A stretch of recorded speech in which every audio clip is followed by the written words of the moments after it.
ॐ श्री परमात्मने नमः। अथ तृतीयोऽध्यायः। अर्जुन उवाच ज्यायसि चेत् कर्मणस्ते मता बुद्धिर्जनार्दन तत्किं कर्मणि घोरे मान् नियोजयसि केशव। व्यामिश्रेणेव वाक्येन बुद्धिं मोहयसीव मे तदेकं वद निश्चित्य येन श्रेयोऽहमाप्नुयाम्। श्रीभगवानुवाच लोकेऽस्मिन् द्विधा निष्ठा पुरा प्रोक्ता मया नघ। ज्ञानयोगेन साङ्ख्यानां कर्मयोगेन योगिनां।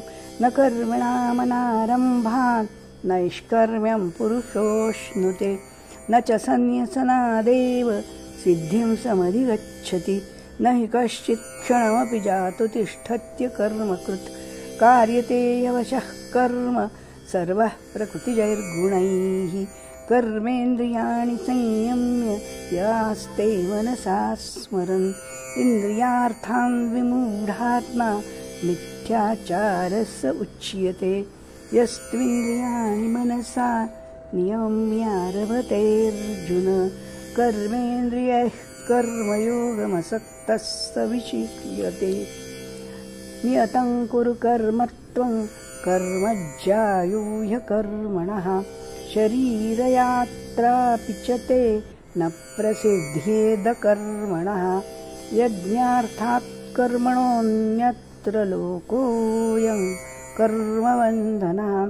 तदर्थं कर्म कौन्तेय मुक्तसङ्गः समाचर। स यज्ञाः प्रजा सृष्ट्वा पुरोवाच प्रजापतिः अनेन प्रसविष्यध्वमेषोऽस्त्विष्टकामधुक्। देवान् भावयतानेन ते देवा भावयन्तु वः परस्परं भावयन्तः श्रेयः परमवाप्स्यथ।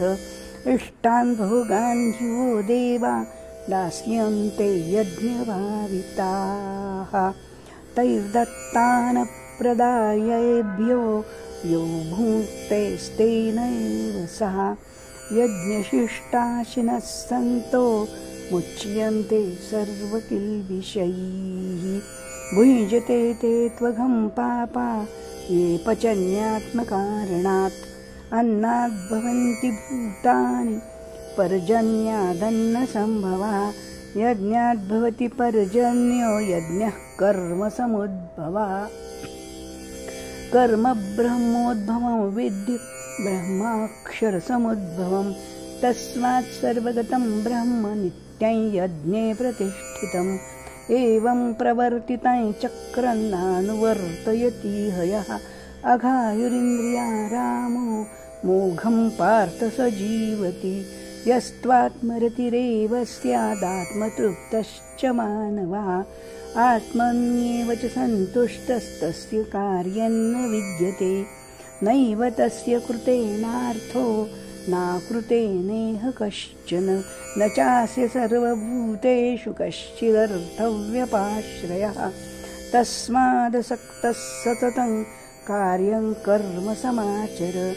असक्तो ह्याचरन् कर्म परमाप्नोति पूरुषः।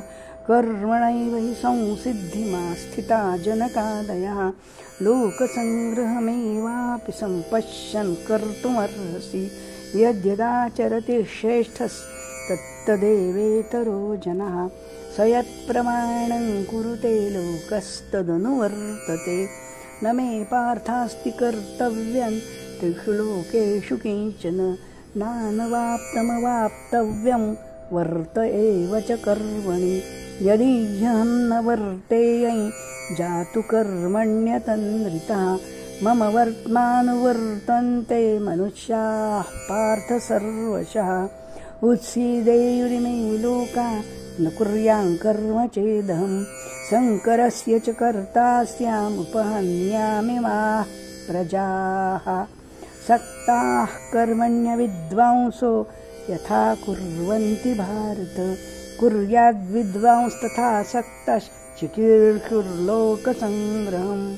न बुद्धिभेदाय जनयेदज्ञानां कर्मसङ्गिनां जोषयेत् सर्वकर्माणि विद्वान् युक्तः समाचरन् प्रकृतेः क्रियमाणानि गुणैः कर्माणि सर्वशः अहङ्कारविमूढात्मा कर्ताहमिति मन्यते तत्त्ववित्तु महाबाहो गुणकर्मविभागयोः गुणागुणेषु वर्तन्त इति मत्वा न सज्जते प्रकृतेर्गुणसमूढाः सज्जन्ते गुणकर्मसु तान् कृत्स्नविदो मन्दान् कृत्स्नविन्न विचालयेत् मयि सर्वाणि कर्माणि सन्न्यस्याध्यात्मचेतसा निराशीर्निर्ममो भूत्वा युध्यस्व विगतज्वरः ये मे मतमिदं नित्यमनुतिष्ठन्ति मानवाः श्रद्धावन्तो न सूयन्तो मुच्यन्ते तेऽपि कर्मभिः ये त्वेतदव्यसूयन्तो नानुतिष्ठन्ति मे मतम् सर्वज्ञानविमूढांस्तान् विद्धि नष्टान् चेतसा सदृशं चेष्टते स्वस्याः प्रकृतेर्ज्ञानवानपि प्रकृतिं यान्ति भूतानि निग्रहः किं करिष्यति इन्द्रियस्येन्द्रियस्यार्थे रागद्वेषौ व्यवस्थितौ तयोर्नवशमागच्छेत् तौ ह्यस्य परिपन्थिनौ श्रेयान् स्वधर्मो विगुणः परधर्मात् स्वनुष्ठितात् स्वधर्मे निधनं श्रेयः परधर्मो भयावहः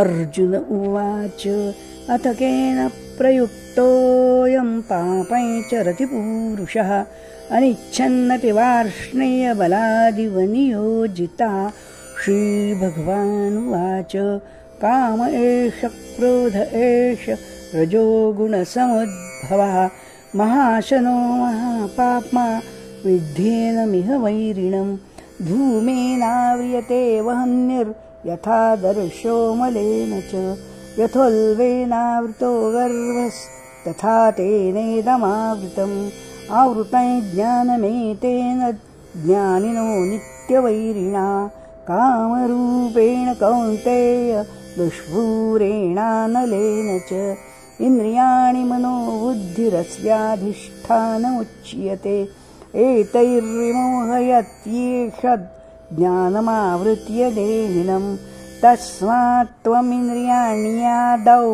नियम्य भरतर्षभ पाप्मानं प्रजहीयेमै ज्ञानविज्ञाननाशनम् इन्द्रियाणि पराण्याहुरिन्द्रियेभ्यः परं मनः मनसस्तु परा बुद्धिर्यो बुद्धेः परतस्तु सः एवं बुद्धेः परं बुद्ध्वा संस्तभ्यात्मानमात्मना जयशत्रुं महाबाहो कामरूपं दुरासदम् ॐ तत्सदिति श्रीमद्भगवद्गीतासु उपनिषत्सु ब्रह्मविद्यायां योगशास्त्रे श्रीकृष्णार्जुनसंवादे कर्मयोगो नाम तृतीयोऽध्यायः।